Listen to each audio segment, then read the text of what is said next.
Interested in doing business with the government? Good afternoon, everyone. Thank you for joining us. So I'm going to go ahead and share my screen, and then we'll jump right in and get started.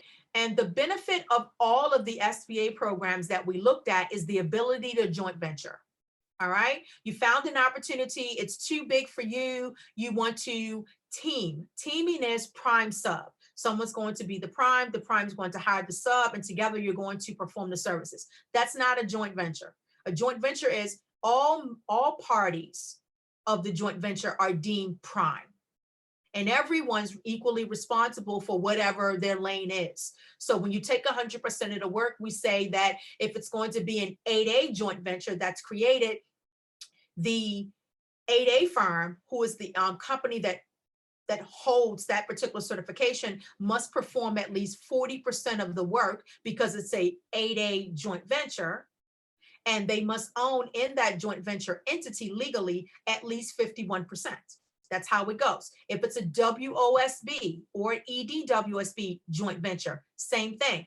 40% of the work must be done by the WSB firm. They must own at least 51% of the joint venture entity legally. So that's how these programs work. So when you create a joint venture, think to yourself, what type of joint venture am I creating? Is it an 8A joint venture to bid on 8A set-aside contracts?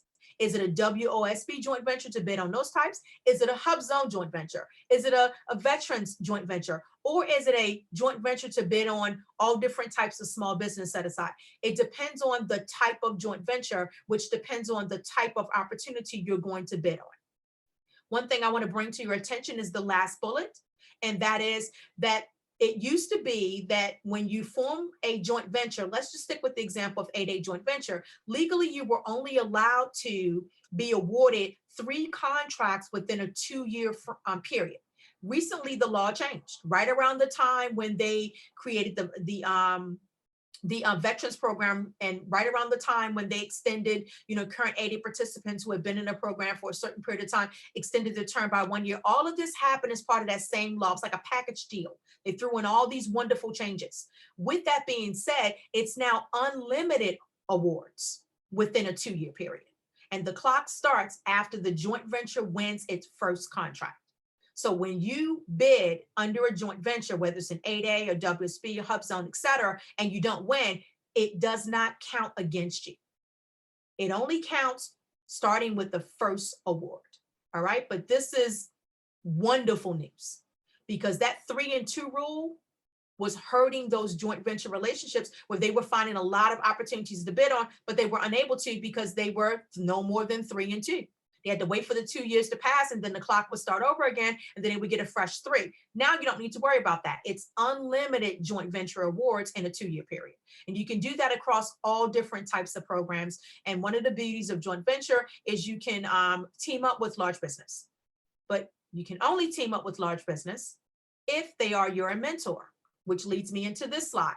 They must be your mentor. If you're looking to joint venture with Lockheed, Booz Allen, Simmons, et cetera, IBM, these are large businesses. They're not small. When you're bidding on small business set-asides, the 2 of you collectively would exceed the size standard associated with the NIATS code for that contract. This is why trying to formalize a joint venture with the large business to bid on the small business set-aside does not work. It only works if that large business officially becomes your SBA mentor.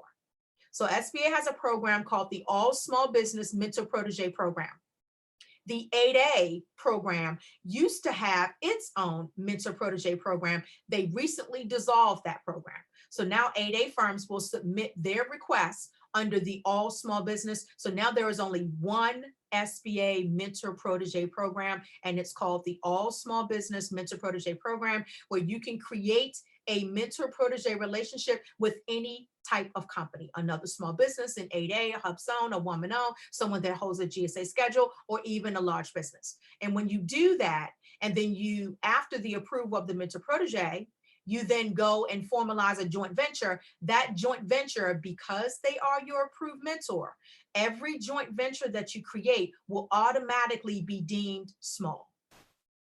This is why you will hear firms go, yes, we're going to get our mentor protege approved first, and then we're going to create our joint venture and bid on stuff.